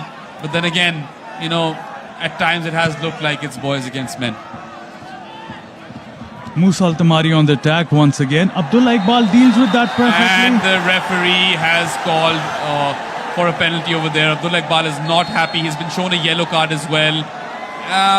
That didn't look like a foul. It didn't look like a foul to me. Interesting. I mean, shoulder barge over there. That's what Abdullah Iqbal is suggesting. But he has been shown the yellow card by the referee, Rustam Lutfullin from Uzbekistan. So this is Jordan's second penalty of the game. First was conceded by Rao Marhyat, and this one conceded by Abdullah Iqbal, who has been shown a yellow card for this. And the first penalty was scored by Ali Ulwan, who plays his football at Al Khor in the Qatar division, second division. And this is probably going to be taken by Musa Al-Tamari. Yeah, Musa Al-Tamari will want another goal to his name tonight, and will want to maybe change things up over here, end this game on a positive note. Abdullah Iqbal would be wishing that he had VAR out here. Yeah, and Yusuf Butt, well, maybe he can give the crowd something to cheer about if he can, produce a save over here. So here we go. Musa Al-Tamari, and he saved it! Yusuf Butt with a spectacular penalty save. Moment of the game for Pakistan right there. Even after he'd suffered a minor injury in between, Yusuf Butt guesses the side correctly, and he was firm as ever in goal over there, denying Jordan their third and adding more insult to injury with respect to Musa Al-Tamari's game. It is a corner for Jordan. Rababda will be taking it. You can hear the roar of the crowd after that save by Yusuf Butt. Here's the corner kick. It's dealt safely by Mohammad Suhail. And Musa Al-Tamari goes for it once again, dealt safely again. Here's Haroon Hamid, who's going to control it.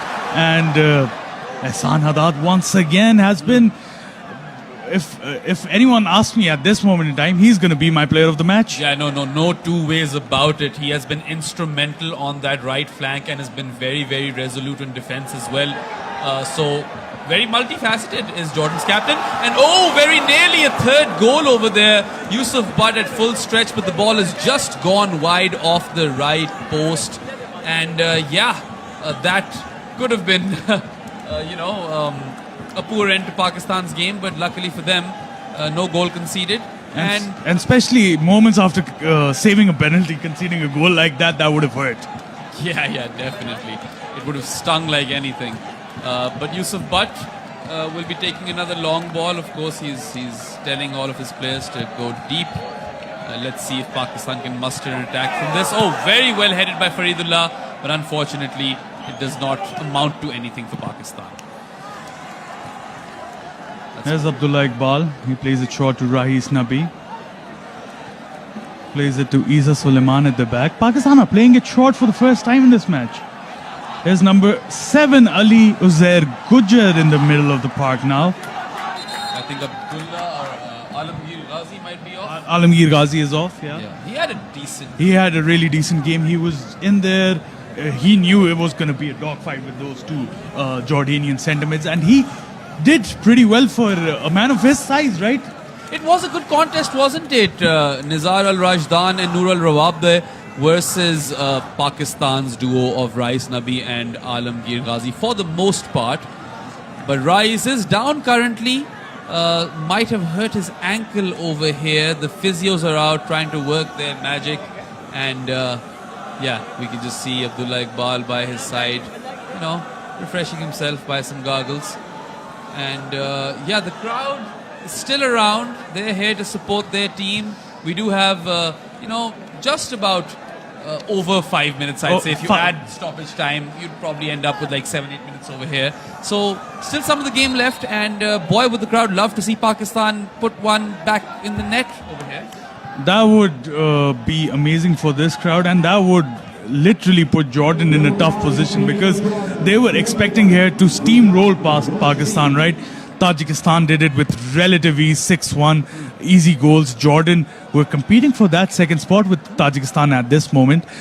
They would have liked to score more than them and get their goal difference up. You were very, very correct when you said it might come to goal difference between those two teams, which is why Tajikistan does hold the edge as things stand. And if either of these teams upset Saudi Arabia, that is, quite unlucky over there. A deflection, and it's back in the net, or at the back of the net, courtesy of Musa Al-Tamari, who does turn his night around, enjoys a bit of good fortune over there, and that ball ricochets off Pakistan captain Isa Suleiman.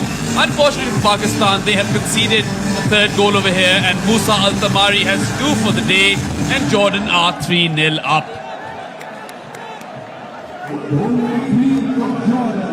That was a lucky deflection from Musa Al-Tamari, we can say, but that was a brilliant play to start off the move.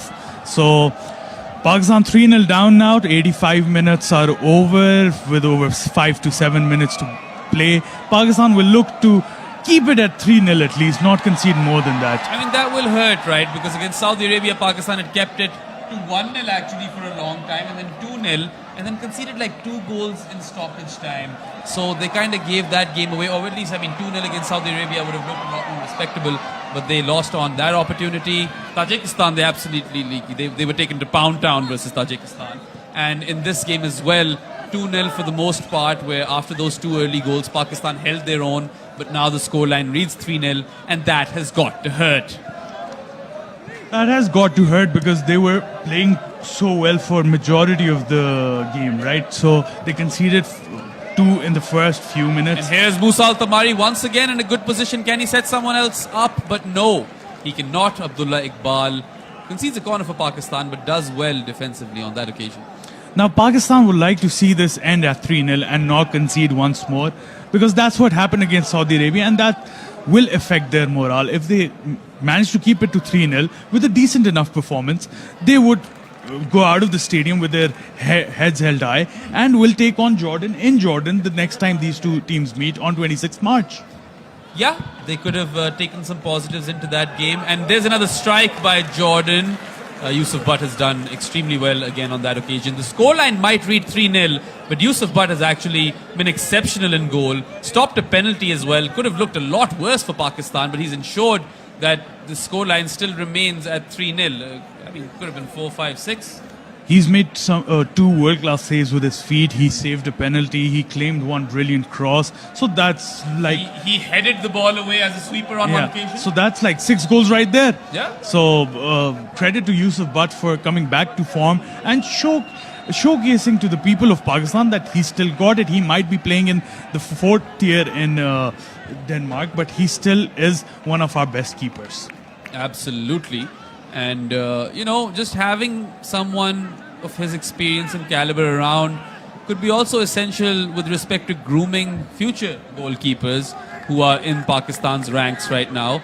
And, I firmly believe that Pakistan should try to utilize as much diaspora talent as they possibly can, because they have a pipeline in those countries and Pakistan just simply doesn't have one. That has to be the pipeline going forward, right, Behram? You need to restart your own league. And once you restart your own league, meanwhile, you can get in the diaspora players right here and develop players through your own league, and eventually they will take over. That has to be the plan, which has not been in the works over the past few years. Yes, I mean, it's been at a standstill for the most part. You know, Pakistan's football has been paralyzed. The team has been banned on a few occasions as well. Yeah. So, here's Faridullah with the cross, and very nearly over there found the head of, was it Waleed? That was Waleed. That looked like Waleed. I couldn't catch the number of the back of his shirt. I believe that was Waleed. But a good attempt once again by Pakistan, who have, like, you know, that one tap-in opportunity that Radeeb Yunus had, maybe the best one that they had all night. I wouldn't call that a tap-in, though. It was still a pretty difficult chance, but he could have made something out of that. Offensively, though, I'd say that Faridullah has been done pretty immense. well. He's been immense. Yeah. I'd say he's worked his socks off, and he's created a couple of chances. He's headed when it's needed to be headed, and flick-ons have been perfect by him. He's held up the play pretty well. So all in all, he's been really great in today's game for Faridullah. Good silky work over there by Harun Hamid. He finds Imran Kiani right here. Oh my word, Imran Kiani just marginally over the bar on that occasion. Was in a really good position to score a goal for Pakistan. Was coming off of a hat-trick for his club White Hawk FC, and he's missed it. And that one will hurt because the crowd would have gone home a lot more happy had he been able to slot that in. 7 minutes stoppage time shown by the fourth official, and just 7 minutes more to go for this game. Pakistan would have loved that to go in and take something away from this game, right? And there is still time to do that because that attack will give them confidence. Also, one thing I've noticed, Saad, is that ever since the previous FIFA World Cup, stoppage time has really increased globally. Yeah, they've put in new rules for that. Here's Musa Al-Tamari once again, well defended by Rahis Nabi this time. And what a try! Was that a save or was that, or did that hit the crossbar? Either way, Yusuf Butt seems to be in a bit of pain, but that was a solid attempt, and if that was a save, that was world class. That was world class if that was a save, because he flew. Yusuf Butt flew for that goal. I think he might have gotten a fingertip on it over there. No, it looks like a goal kick, if I'm not wrong. The camera's doing some pretty shaky work. They're zooming in onto the fans right here. Yeah, cameraman is, currently all over the place. But, just if we could get a replay of that shot, because what a moment that was. And if Yusuf Butt has saved that, I reckon that was a better attempt or a better execution than the penalty that he saved. Yeah, but that wasn't a save clearly, because it's a goal kick for Pakistan. So here's Waleed Khan, here's Imran Kiani, plays it to Waleed, who couldn't make the run in time. Did have some space over there. If he'd cut in, maybe things could have been a bit different. But yeah, in attack, I'd say Faridullah was a class apart compared to the rest. He, of course, hails from Balochistan, plays his football in Muslim Chaman FC. And, we saw some really good bit of skill from him, a through ball as well. And here's some more good skill from Pakistan. Waleed has just about managed to keep that in. But Yazan Al-Arab is, as always, is there to defend. Yeah, no getting past Yazan Al-Arab tonight. The man with the man bun. There's Rahis Nabi. He plays it on to Waleed, who plays it on to Faridullah. Let's see if Faridullah can holds bring up out the play brilliantly, if I must say. Here's Harun Hamid. He's held up the play brilliantly. He's also, produced some good through balls. That back heel was brilliant that he brought out. And this is the best Pakistan have looked all game. Very fluid attack. Rahis tries for it. Imran Kiani. That is given as offside. Yeah, looked offside to me on first glance as well. But some urgency seen from within Pakistan's attack force, and that's what I suppose the crowd has wanted to see all game, because all of a sudden you can hear some cheers. You hear the roar of the crowd as Pakistan attacks, and that is what they want to see, right? They wouldn't want to see their team concede so many goals. They've conceded now, 13 goals so far in the competition? Yeah, 6 versus Tajikistan, 4 versus Saudi Arabia, and now 3 versus Jordan. 13 goals, in 3 games. That's quite a lot. And that's another solid strike and saved by Yusuf Butt. Was that a save or did that hit the post? I believe it hit the woodwork. Might have. You might not be wrong. But there seems to be a bit of an appeal over here by Hassan Haddad, captain of the Jordanian team. And, if Morocco get the throw over here, then I believe it hit the woodwork. My apologies. I said Morocco over there. I meant Jordan. But the coach of Jordan, Hussein Abuta, he is actually from Morocco. And some exciting, turn of events over here, and an extremely scintillating run of play as well, because we've seen attacks from both sides, and you can see that Jordan over here would want to maybe, end this game on even a bigger high, scoring a fourth goal. So let's see if is they that can a yellow manage card shown? Is it? I believe it's a yellow card shown to And the that is Pakistani another player. great attacking opportunity. Musa Al-Tamari sets it up for Yazan Al-Naimat, who sets it up for another Jordanian player, but Pakistan have cleared the ball. This time Rawabde, and played it forward, the Pakistani player, but is only good enough to find Paramari for Jordan. Is Ehsan Haddad, who plays it long, and that's well defended once again by Rao Mehat. So Pakistan will take some positives away from this game. That is one of those is their defensive stability over the course of 80 minutes, I would say, because they take out the first 10 minutes and a 5-minute period in between. Maybe 75? 75, you can call it that. 75 minutes, they were brilliant with their defensive solidity. Corner taken by Jordan, and the header is not good enough to find the back of the net. It's headed over. That will result in another goal kick for Yusuf Butt. Maybe one final attempt by Pakistan, one long ball over here. I mean, with nothing left to lose, with the stoppage time almost at the end, and with already 3-0 down, you just go for it at this moment. Yeah, I mean, throw the kitchen sink at it, I would say. And if Pakistan do try to, or at least manage to, score a goal over here, it would, make the crowd go berserk. They would go wild, and that's what we really want to see, because, even when they lost 6-1 to Tajikistan, when Rais Nabi scored that screamer, the crowd went absolutely nuts. Rao Mehat has looked very solid today, and he's played one through to Haroon Hamid, who holds up the play, and that looked like a foul, but the ref isn't interested. I mean, barring that initial error, right, because when he gave away that penalty, it kind of sucked the life out of Pakistan, who were rattled, of course, at that moment. And they had to really work hard to come back into the game. So I would say that defensive error was a big one. And apart from that, you could say that Rao Hayat hasn't done all too badly. Oh, here is Musa Al-Tamari in a brilliant goal-scoring position. And trying to Yusuf go Butt. for the chip, but is saved by Yusuf Butt once again. And Jordan are again relentless in attack over here. Pakistan, resolute in defense, have averted the threat quite successfully, and a job well done. Here are Jordan once again, but that attack amounts to nothing. And Here's the that'll be- full-time whistle, 3-0 to Jordan, as Musa Al-Tamari scores 2 goals, and Ali Olwan scored a penalty early in the half. Fans are here applauding both the teams for a brilliant show, and Jordan will take back home the 3 points with a +3 goal difference. Here's Stephen Constantine and Hussein Amuta, as you can see, greeting each other. And what a game we saw here today, Behram. Yeah, good scenes over there with both coaches, Constantine and Amuta. Kind of, just shaking hands and congratulating. Well, Constantine congratulating Amuta.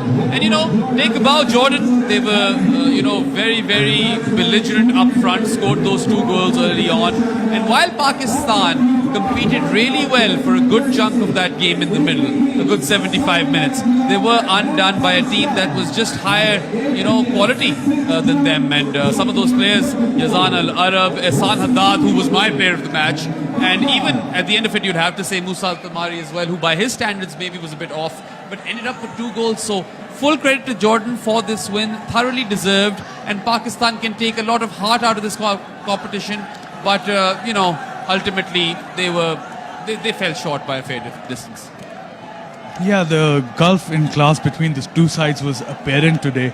But what Pakistan could take out of this game is that they held their own for majority part of the game. They competed with Jordan, which would have been a big morale booster when they go to Jordan to play against them in a few days' time, and then kick on forward to the rest of the matches. They have to travel to Tajikistan as well in this competition, and Saudi Arabia has to come over here. Then they've got the AFC Asian Cup qualifiers as well.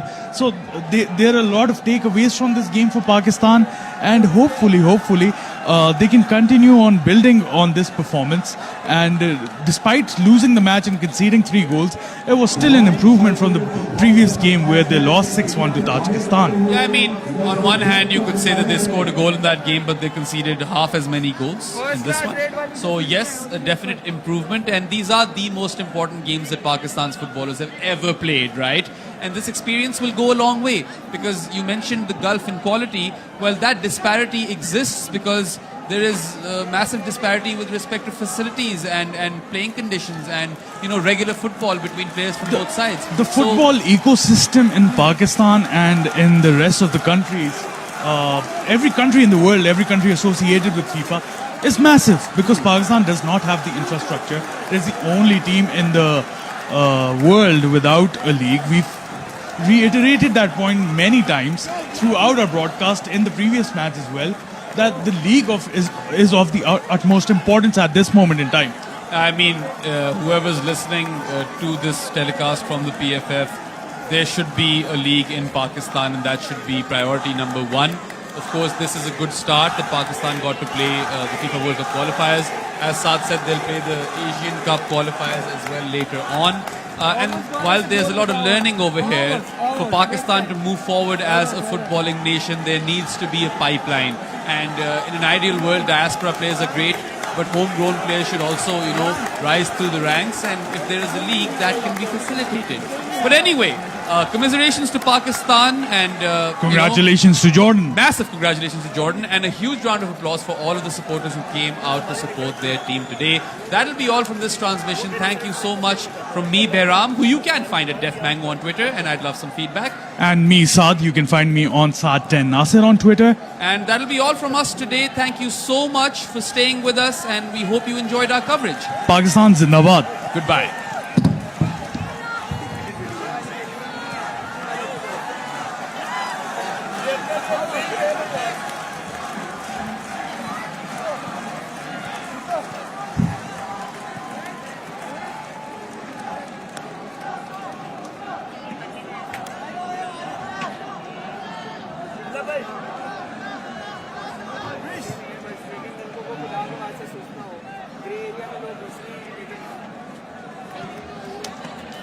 What do you think were the main positive points in your team that make you a win? مبروك أول شيء على الفوز، بس أنا إيش النقاط القوية اللي كانت عندكم اللي ساعدتكم إنكم تفوزوا؟ الله يبارك فيه يا رب. اليوم احترمنا الخصم، وكان هدفنا من أول المباراة 3 نقاط. الحمد لله جبناهم في هذا الوقت، خصوصا في شهر رمضان. كان الهم هو 3 نقاط، كنا فارضين شخصيتنا في هذه المباراة اليوم إن شاء الله. كان أضعنا عدد كثير من الفرص اليوم، وبالإضافة للبلنتي. إن شاء الله المباراة القادمة نركز كثير أكثر من مباراة اليوم، وإن شاء الله كمان نفكر في العبور للدور الثاني. First of all, thank you very much for your wishes. We would like to first pay massive respect for our colleagues at the Pakistani team. Obviously, this was a very good game for us. Our main focus was to get the 3 points. However, we had some mistakes here and there, especially with the penalty missed. However, now we are looking forward for our next match in a couple of days to ensure an even stronger football and for the 3 points we are looking for. Okay. Any areas of improvement you are looking for in the future for the next games? أي شغلات لازم تحسنوها بالمباراة الجاي؟ إن شاء الله أكيد. بس نرجع لعمان في التمرين القادمة، الكابتن راح يشوف المباراة وراح يحكي لنا النقاط اللي لازم نركز عليها أكثر والسلبيات كانت مع اليوم في هذه المباراة. Yes, of course, some areas we need to look at. Once we're back home in Amman, our coach, Captain Hussein Ammouta, will look into the areas that need improvement, and we will work on them accordingly. Thank you. Thank you very much. Thank you. Naam? Isa Suleiman.